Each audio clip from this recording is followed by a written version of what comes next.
오늘 본문의 말씀 골로새서 2장 16절, 17절 이 본문이 있는 말씀은 오늘날 그 터키 있죠. 요즘은 티르키예라고 부르는데 그 티르키의 남서부 지역에 골로새라고 하는 지역이 있습니다.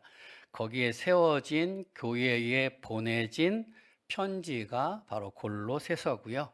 이 골로새서는 사도 바울이 옥중에 있을 때 쓴 편지입니다. 당시 골로새 교회는 믿음과 더불어, 그러니까 예수님을 믿는 그 믿음과 더불어 신비한 어떤 체험적 지식이나 혹은 율법, 혹은 절기, 혹은 안식일을 반드시 지켜야만 구원을 받을 수 있다라고 하는 거짓 가르침이 있었다는 것이죠. 우리가 성경을 읽을 때 사도 바울의 서신서들을 보면 공통점이 있어요. 무슨 공통점이냐면 그 교회들이 문제가 있다는 거예요.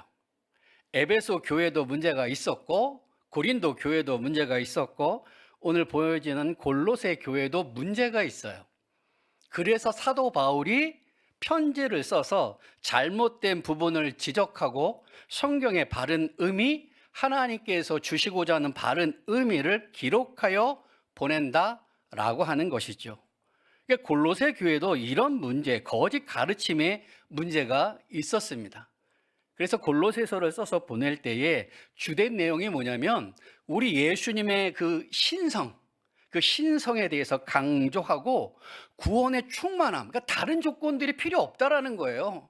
우리 예수 그리스도를 믿는 믿음만으로 구원은 충만하다라고 하는 것을 강조하고 그것을 믿는 성도들이 어떻게 그리스도를 중심으로 살아야 하느냐라고 하는 것들을 기록하고 있다라고 하는 거죠. 그것을 에바브라라고 하는 이 분을 통해서 골로새 교회에 편지를 보낸 것입니다. 그 중에 오늘 본문에 보면 이 교회가 끌어안고 있는 문제를 볼 수가 있어요. 그게 뭡니까? 먹고 마시는 것, 또 절기, 초하루, 안식일 이런 것들을 문제 삼아서 골로새 교회의 성도들의 믿음을 흔들고 있다라는 거예요. 네가 예수 믿는 거 좋아. 예수 믿는 거 맞아. 그런데 부족한 게 있네. 넌 절기를 잘 안 지키잖아. 넌 안식일을 잘 안 지키잖아. 너 먹는 문제, 마시는 문제 분명히 해야 하는데 너 그런 거 못하잖아. 그럼 아직 구원에 미치지 못한 거야.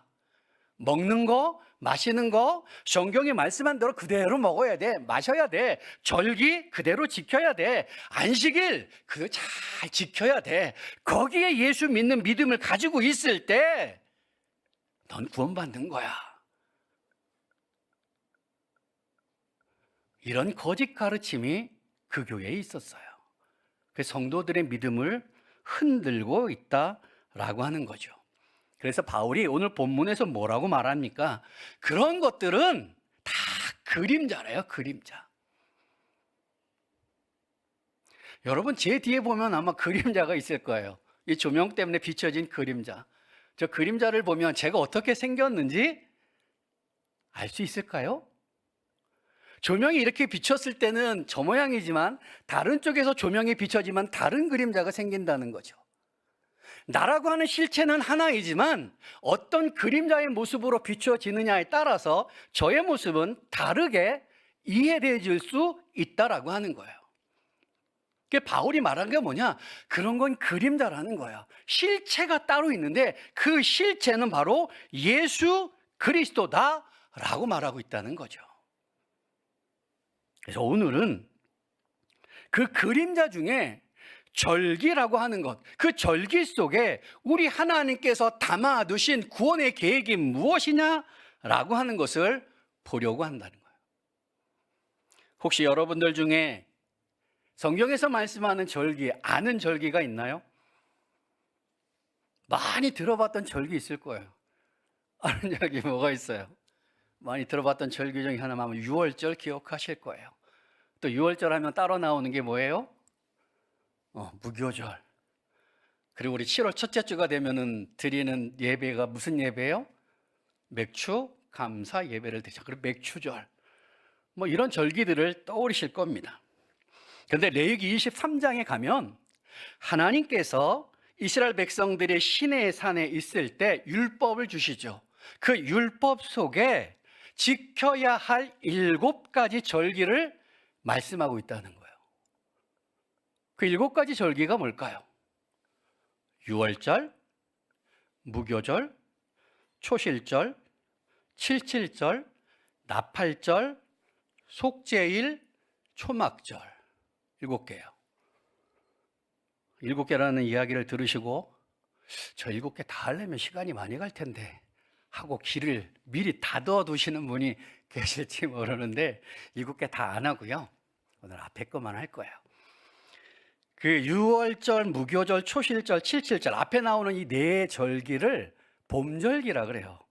봄에 지키는 절기고요. 뒤에 나오는 3절기 나팔절, 속죄일, 초막절은 가을 절기예요. 그래서 다 저는 원래 준비를 했는데 시간이 모자랄 것 같아서 가을 절기는 또 우리 목사님이 또 한 번 설교의 기회를 주시면 그때 말씀을 나눠드리고요. 오늘은 봄 절기에 대해서만 보려고 합니다. 봄 절기 가운데 첫 번째와 두 번째 나오는 절기 유월절과 무교절은 같이 이어져 있는 절기예요. 무엇과 연관되어 있습니까?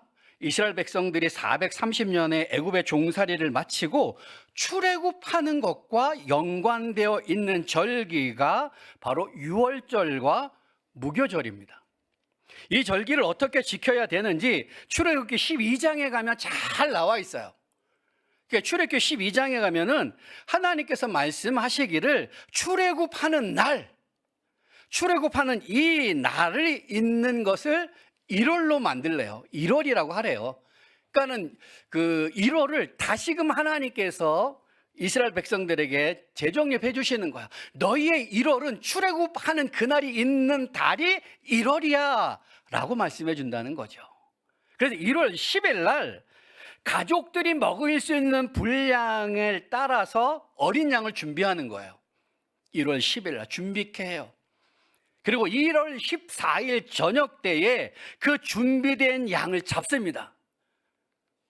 그 준비된 양을 잡아서 우슬초에 그 어린 양의 피를 적셔서 문설주, 좌우 문설주에 바르고 임방에 바르는 거예요. 문설주라고 하는 것은 이게 문 열고 들어올 때 양 옆에 있는 거예요. 이게 문설주예요. 임방은 뭐냐면 상임방은 위에 거, 하임방은 밑에 건데요. 이게 보통 우리가 문지방이라고 부르죠. 그래서 좌우 문설주 여기에 피를 바르고 임방에 바르라 그랬을 때 위에다 바르는 거야. 이 피를 바르는 거야.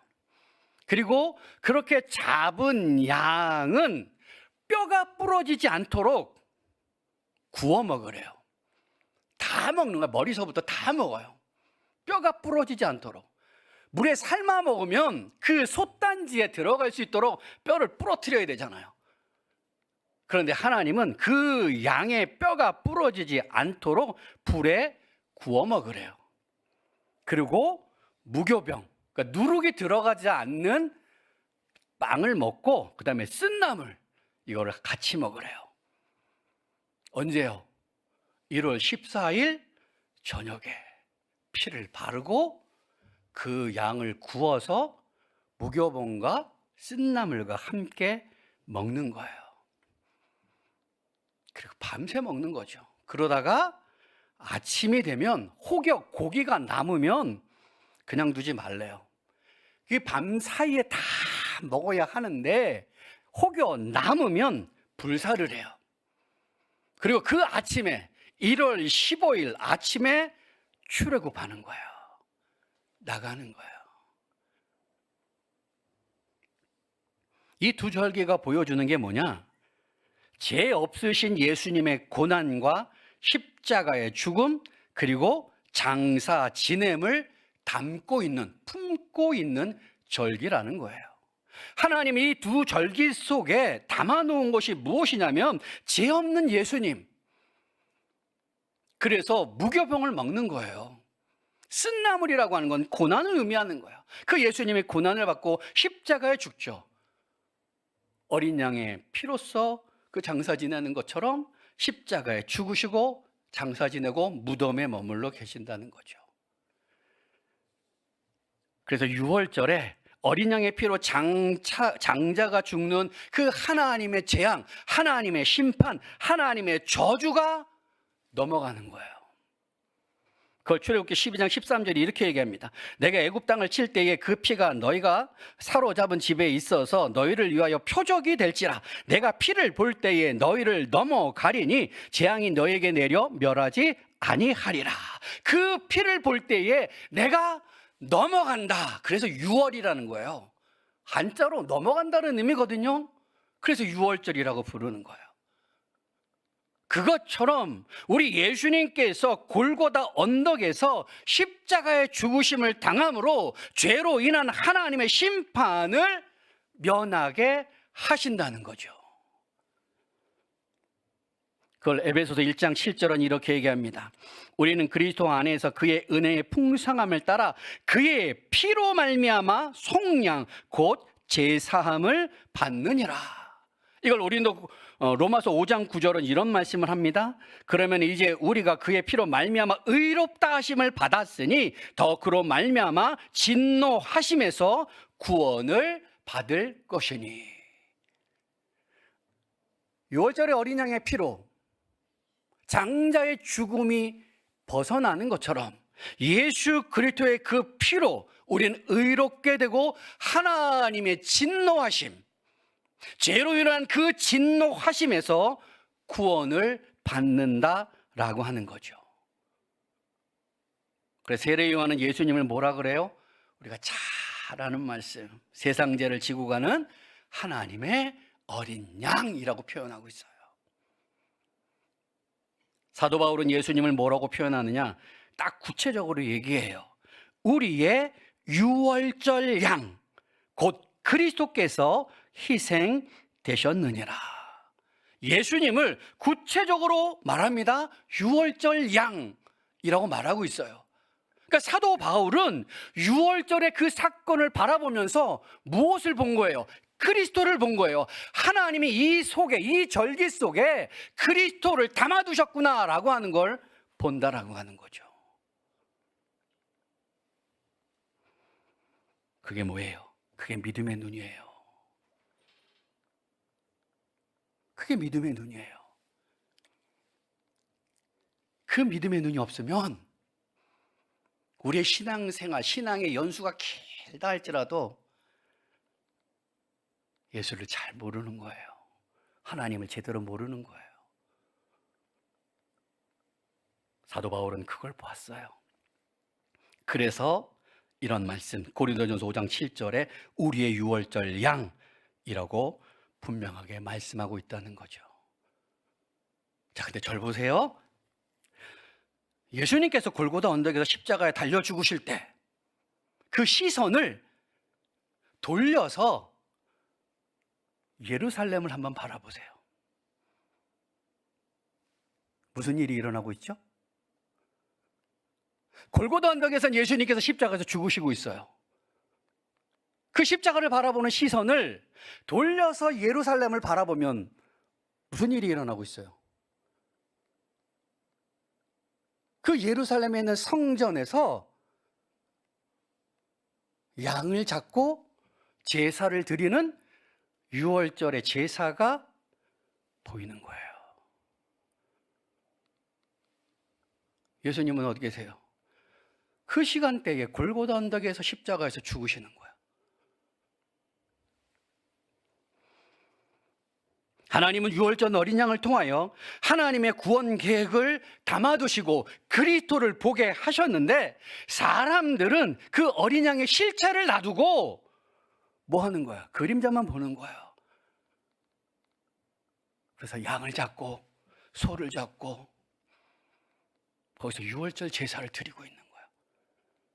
그 예루살렘 성에는 온통 그 제사의 냄새, 양들의 울음, 소들의 울음소리가 들리는 거예요. 예수님은 십자가에서 죽으시고 있는데 그들이 믿음이 없어서가 아니에요. 믿음이 없어서 예수님께서 골고다 언덕에서 십자가에 죽으실 때 양을 잡고 소를 잡으면서 제사를 드리는 거 아니에요.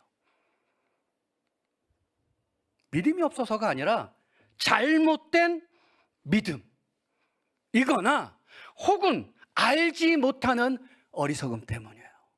그래서 실체를 못 보는 거예요. 또 무교절에 누룩 없는 빵인 무교번과 쓴나물을 먹으면서도 죄 없이 죽어 무덤에 장사되시는 그 예수님을 떠올리지 못하는 거예요. 왜요? 믿음이 없어서가 아니에요. 잘못된 믿음이에요. 아니면 모르기 때문에. 예수님이 어떤 분인지를 보지를 못하는 거예요.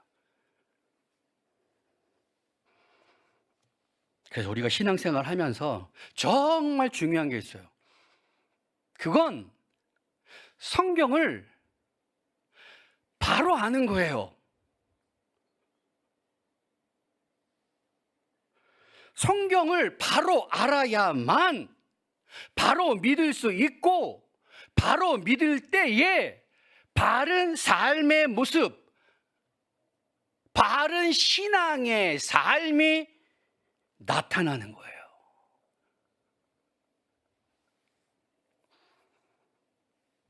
근데 많은 성도들이 성경을 잘 몰라요. 신앙의 연수가 길어도 성경을 한번 창세기부터 요한계시록까지 읽어보지 못한 사람들이 수두룩해요.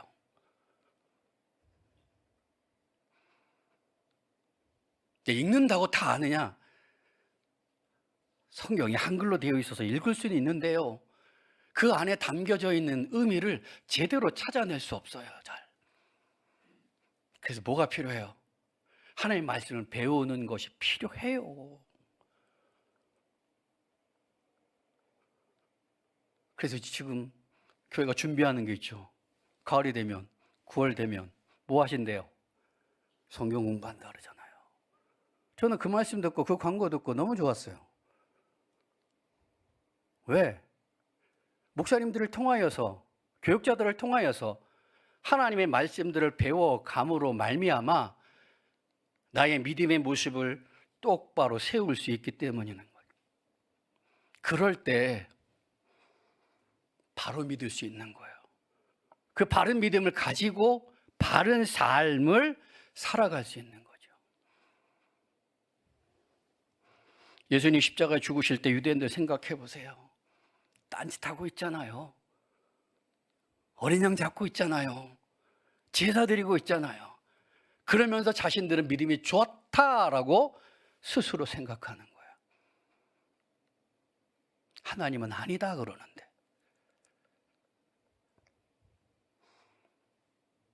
유월절과 무교절에 담겨져 있는 하나님의 구원 계획의 모습이에요.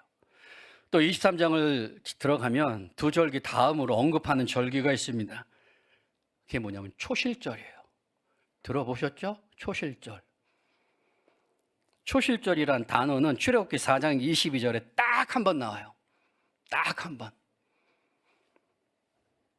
근데 뭐냐 내용이, 77절 곧 맥추의 초실절을 지키고 라고 말하면서 초실절이라는 그 단어가 딱 한 번 나오는데, 이게 출애굽기 4장 22절에서 말하는 초실절이라고 하는 것은 우리가 말하는 초실절이 아니에요. 출애굽기 4장 22절에서 말하는 그 초실절은 77절 혹은 우리가 오순절이라고 부르는 날을 초실절이라고 부르는 거예요. 맥추의 초실절이라고 부르는 거예요. 그런데 우리가 6월절이 지난 안식일 이튿날을 초실절이라고 불러요. 근데 이 날을 초실절이라고 부르라고 성경은 말하고 있지 않아요. 말씀하고 있지 않아요. 그런데 우리가 그 날을 초실절이라고 우리는 불러요. 근데 성경은 그렇게 기록 안 돼 있어요. 근데 왜 이날을 초실절이라고 부르느냐? 레위기 23장 10절서부터 11절에 너에게 주는 땅에 들어가서 곡물을 거둘 때 곡물의 첫 이삭 한 단을 제사장에게 가져가고 제사장은 안식일 이튿날 그 단을 흔들어 요제로 드릴 것이라고 하는 이 말씀을 근거로 이날을 초실절이라고 우리가 그냥 부르는 거예요. 성경엔 이날을 초실절이라 부르라고 말하지 않아요. 그런데 곡물의 첫 이삭을 드린다라고 해서 그냥 우리가 초실절이라고 부르는 거예요. 근데 이 초실절은 한마디로 어떤 절기냐? 보리를 추수하는 날이에요. 제사장이 공식적으로 추수해 온 그 보리를 가지고 온 그 보리 추수단을 흔듭니다. 요제라 그래요. 흔드는 걸. 요제를 드리면서 공식적인 제사를 드려요. 그러니까 이 날을 기점으로 사람들은 자기 밭에 있는, 자기 논에 있는 보리를 추수하는 거예요. 제사장이 시작하는 걸 통해서 그때서부터 자기 밭에 보리를 추수하는 거예요. 그래서 초실절이라고 우리가 부르는 거예요. 근데 예수님께서 십자가에 죽으시는 날이 흥미롭게도 요 세 절기가 같이 있어요. 예수님이 십자가에서 죽으시는 그 날이 절기로 6월절인데 요일로는 금요일이에요.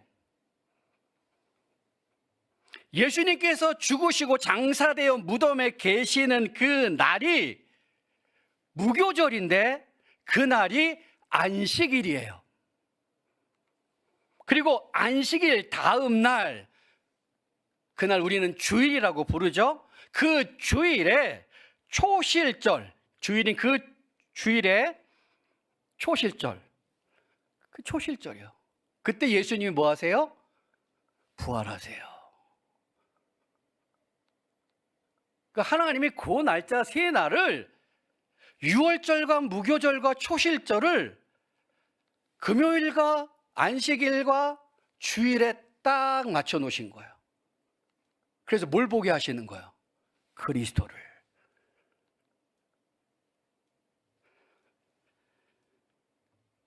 그 초실절에 담겨 있는 의미는 뭐냐?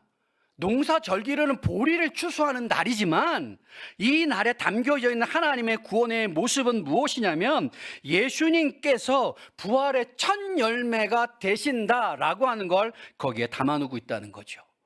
첫 열매라고 하는 의미는 뭐냐면 다음 열매의 풍성함, 다음 열매가 있다라고 하는 것을 보장해주는 의미가 거기에 있는 거예요. 그래서 바울은 고린도전서 15장 20절과 23절에 이렇게 말씀합니다. 그러나 이제 그리스도께서 죽은 자 가운데서 다시 살아나사 잠자는 자들의 첫 열매가 되셨도다. 그러나 각각 자기 차례대로 되리니 먼저는 첫 열매인 그리스도요, 다음에는 그가 강림하실 때에 그리스도에게 속한 자요 라고 하면서 초실절과 예수님의 부활을 연결시켜 놓고 있어요. 분명하게 연결시켜 놓고 있어요. 그 연결을 통해서 볼 수 있는 게 뭐예요? 장차 우리도, 장차 예수 안에 있는 성도들도 부활할 것을 보장해 주고 있다는 거죠. 근데 유대인들은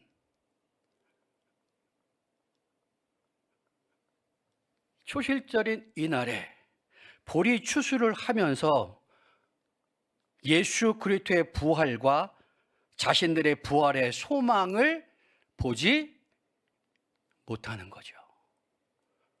하나님은 그 그림을 초실절에 담아두셨는데 유대인들은 못 봐요. 믿음이 없어서가 아니라는 거죠.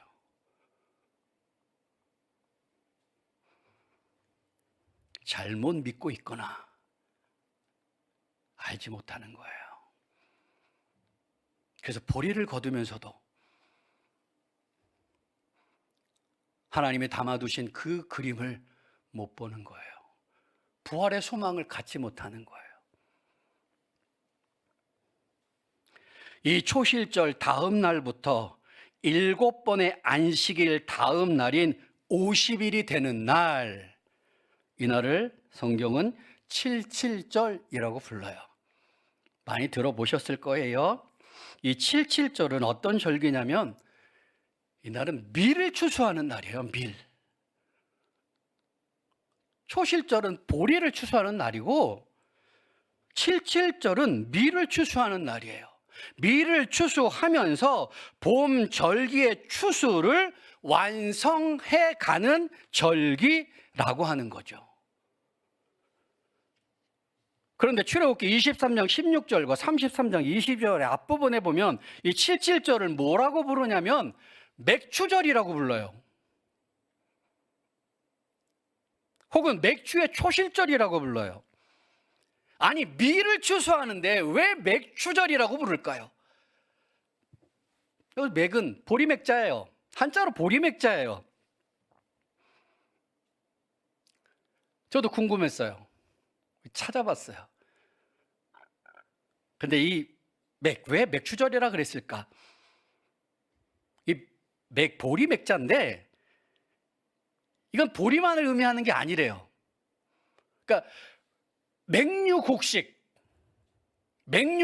전체를 함의하고 있는 한자가 이 보리맥자예요. 근데 보리와 밀과 뭐 이런 걸 구분할 때 보리는 대맥이라고 부르요. 밀은 소맥이라고 부르고 귀리는 연맥이라고 부른대요. 다 맥자, 보리맥자가 들어가요. 그래서 맥추절이라고 부르는 의미는 뭐냐면은 그 맥공류의 전체를 함의하는 거예요. 그래서 원어를 봤습니다. 성경 원문에는 어떻게 돼 있을까? 성경 원문에는 맥추절이라고 말 안 해요. 그냥 수확물 이렇게 돼 있어요. 밭의 수확물 이렇게 되어 있어요. 맥주의 초실절도 수확물의 첫 열매 이렇게 되어 있어요. 근데 우리나라 번역자가 이걸 맥추절로 불러요. 맥주는 보리도 의미하지만 밀도 의미해요. 그래서 맥추절이라고 부르면서 이날 뭐 하는 거예요? 밀을 추수하는 거예요. 그래서 신약에서는 이 보리를 첫 수확하는 초실절로부터 50일째 되는 날이라고 그래서 뭐라고 불러요? 예, 오순절이라고 불러요. 근데 오순절 하면 우리 머릿속에 딱 떠오르는 게 뭐예요? 오순절 하면 제일 많이 들었던 설교가 뭐예요? 성령의 역사잖아요. 성령이 불같이 임해서 그 120명의 성도들에게 충만하게 역사하는 거죠. 근데 왜 하필 그날 그 오순절에 성령 강림의 역사가 일어났을까요? 왜 하필 그날일까요? 물론 하나님이 예수님이 약속하셨죠. 예수님께서 약속하셨어요. 뭐라고 약속하셨어요? 떠나지 마라. 하나님 약속하신 선물이 있을 거야. 성령 세례가 있을 거야. 약속하셨단 말이에요. 물론 그 약속이 있지만 왜 하필 오순절일까? 생각해 봐야 한다는 거죠. 제가 신약에서 이 오순절은 뭐 하는 날이라고요? 그 초실절부터 50일째 되는 날이라 해서 밀을 추수하는 날. 이 밀을 추수하는 날이에요. 그러면서 봄 추수의 완성이라는 거죠. 그래서 사람들은 오순절을 기다립니다. 초실절 이후서부터 그 오순절까지 49일 동안 하루하루 손꼽아요. 꼽으면서 이 날을 기다려요. 얼마나 그들이 이 오순절 날을 기다리는지 오멜게수라고 하는 게 있어요. 오멜게수라는 게 뭐냐면 오늘은 오멜을 센 지 첫째 날, 그러니까 초실절 다음 날서부터 세는 거예요. 오늘은 오멜을 센 지 첫째 날, 그 다음 날 되면 오늘은 오멜을 센 지 둘째 날. 그러면서 뭘 자꾸 꿈꾸는 거예요? 그 오순절 날을 꿈꾸는 거예요. 77절 그날을 기다리는 거예요. 왜 그럴까요? 왜 이 날을 손꼽아 기다릴까요? 그건 초실절의 보리의 첫 수확에서 오순절의 밀의 풍성한 추수를 기다리는 거예요. 그러니까 풍성함을 기다리는 거예요. 그리고 주식이 그들은 밀이죠. 보리라고 하는 것은 주로 가난한 사람들 혹은 동물의 먹이로 준대요. 그들의 주식은 밀로 하는 거예요. 그러니까 밀로 빵을 만들어서 먹는 거죠. 그러면서 그들이 기대하는 게 뭐냐? 보리 추수가 끝나고 나서 하루하루를 세면서 오순절이 빨리 왔으면 좋겠네, 오순절이 빨리 왔으면 좋겠네, 오늘은 첫째 날, 둘째 날, 셋째 날 하면서 그 오순절을 기다리는데, 왜? 그때 미래 풍성한 추수를 기대하는 거예요.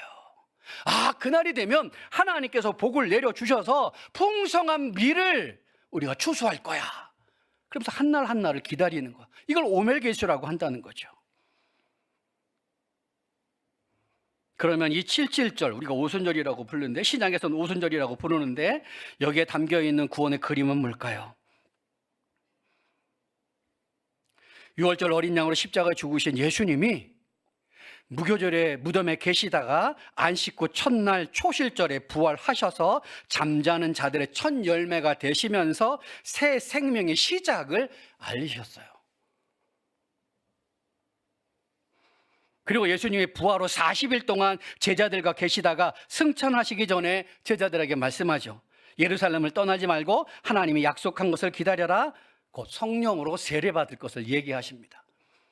그리고 나서 그 성령이 너희에게 임하시면 너희가 권능을 받고 예루살렘과 온 유대와 사마리아와 땅끝까지 내 증인이 되리라 라는 말씀을 남기시고 승천하십니다. 왜 승천하셨을까요?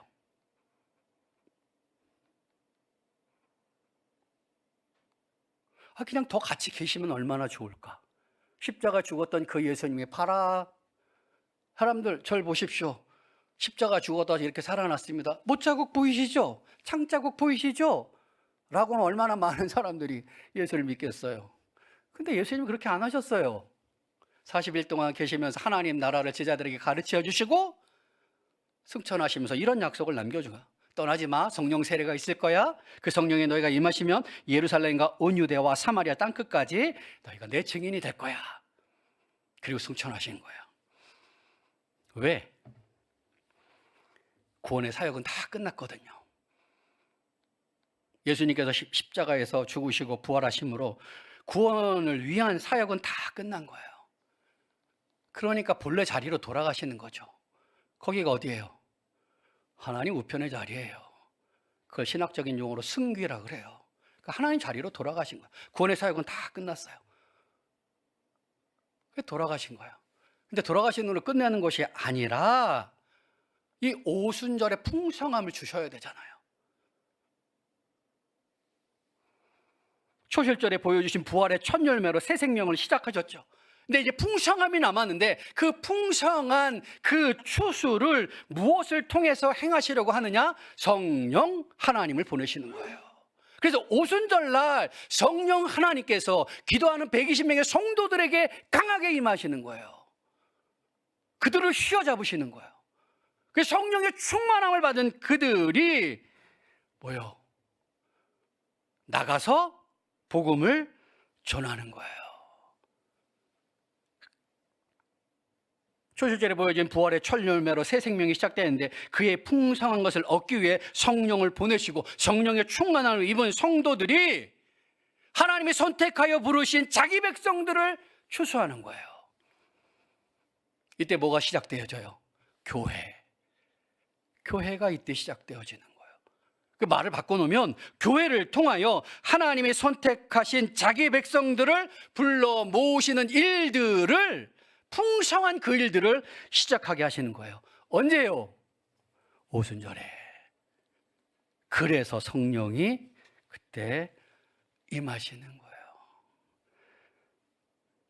예수님께서 승천하시고 11월에 오순절이 불같이 임하셔서 기도하는 그들 가운데 역사하시죠. 그렇게 해서 성령의 충만함 입은 이 성도들이 오순절에 뭐예요? 집에 있지 않고 다 뛰쳐나가는 거예요. 다 뛰쳐나가서 각 지역, 각 나라에서 온 사람들, 여러 나라에서 온 사람들, 그 사람들을 그 각국의 방언으로 뭐 하는 거예요? 복음을 전하는 거예요. 예수는 그리스도라고 복음을 전하는 거예요. 그 중에 특별히 베드로의 설교를 듣고 오순절에 세례를 받은 사람이 몇 명이에요? 이날 몇 명이 세례받아요? 3,000명이 세례받아요. 초실절에 첫 열매이신 예수 그리스도를 통한 새 생명이 베드로의 설교를 통해서 3,000명의 풍성함을 얻게 되어지는 것들을 보게 되어지고요. 솔로몬 행각에서 설교를 들은 사람들이, 믿는 사람들이 얼마나 되어지느냐? 5,000명이나 된다고 성경은 말씀하고 있다는 거죠. 오순절의 본래 의미는 미를 추수하는 거야. 풍성한 미를 추수하는 거야. 근데 그 속에 담겨져 있는 하나님 구원 계획은 뭐냐면, 하나님의 자기 백성들을 성령을 통하여서, 교회를 통하여 풍성하게 얻는 시작이라는 거죠. 그게 오순절을 기점으로 사람들이 이제 자기 밭에 가서 뭐 하는 거예요? 밀추수를 하는 거예요. 그것처럼 이 교회를 통하여 하나님이 뭐 하시는 거예요? 선택한 자기 백성들을 추수하기 시작하는 거예요. 언제까지요? 언제까지 해요? 주님이 다시 오시는 그날까지.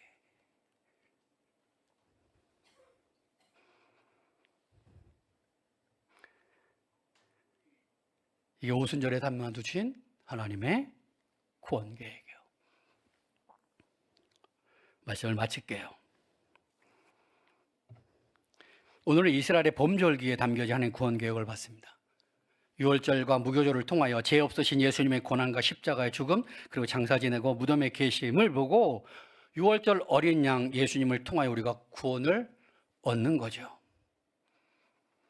안식일 이튿날인 초실절에 예수님이 부활하심으로 잠자는 자들의 첫 열매로 새로운 생명을 시작하게 하셨습니다. 그 새로운 생명의 풍성함을 언제 얻게 하셔요? 오순절을 통하여서 이 풍성함, 새 생명의 풍성함의 추수를 얻게 하시는 거예요. 뭘 통해서? 성령을 통해서, 교회를 통해서. 그래서 그 교회가 하는 일이 뭐예요? 땅끝까지 이르러 복음을 전하는 거예요. 그것을 이어받은 게 누구예요? 그게 우리예요. 우리 남설 우리 교회예요. 그래서 우리가 해야 될 일이 뭐겠어요? 추수는 걷는 거예요. 그 풍성함, 오순절의 풍성함의 역사는 지금도 계속되어지는 거죠. 그래서 우리도 해야 될 일이 뭐예요? 우리가 사는 날 동안 하나님의 구원하심의 그 계획을 잘 인지하고 사명을 끝까지 감당하는데 충성해야 되는데, 어떻게, 뭐 하느냐? 복음 전하는 거예요. 다른 거 없어요. 복음 전하는 거예요. 목사님, 좀 가난한데요, 힘든데요, 어려운데요, 내 성격이 고약한데요, 그래도 전하는 거예요. 물론 착하고 선하고 아름답게 좋은 일 많이 하면서 복음을 전하면 더 효과가 있겠죠. 인생적으로 성공한 사람이 복음을 전하면 더 효과가 있겠죠. 그러나 하나님 원하시는 건 그것만은 아니라는 거죠. 내가 가난하도 힘들어도 못 배워도, 나이가 많아도 적어도, 신체가 온전하도, 아니 장애가 있다 할지라도, 세상적으로 나는 성공하지 못했다 할지라도 하나님이 내게 원하시는 건 뭐예요? 오순절에 추수를 하는 거예요.